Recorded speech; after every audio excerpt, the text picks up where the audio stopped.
Shirwal MIDC तरुणाची तलवारीनं वार करून निर्गुण हत्या केल्याची घटना बुधवारी रात्री 11:30च्या सुमारास कंपनीच्या गेटवरच घडली।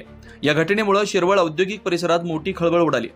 अमर शांताराम कोंढाळकर वय 22 राहणार वडवाडी तालुका खंडाळा असं मृत युवकाचं नाव आहे। तेजस महेंद्र निगडे वय 19 राहणार गुणंद तालुका भोर असं संशयित आरोपीचं नाव आहे। याबाबत माहिती अशी की अमर व तेजस एकाच कंपनीत नोकरीला होते।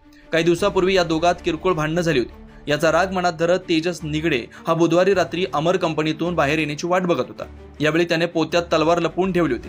अमर व त्याचा मित्र दुचाकीवरून बाहेर आल्यानंतर तेजसने त्याला अडवून एक कानशिळत लगावली। यावेळी मित्राने पोबारा केला, मात्र अमर तिथंच थांबला। त्यानंतर तेजसने तलवारीने अमरच्या डोक्यावर हातापायावर सपासप वार केले। या हल्ल्यात रक्तबंबाळ झालेला अमर कोंढाळकर याचा जागेवरच मृत्यू झाला।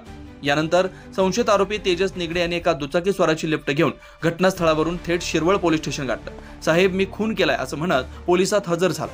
डीवायएसपी राहुल धस, शिरवळ पोलीस निरीक्षक संदीप जगताप, उपनिरीक्षक नैना कामठे व पोलीस यांनी घटनास्थळी भेट देऊन पाहणी केली। खबर गावाकडची, संपादक नितीन वाघमोडे, दहिवडी।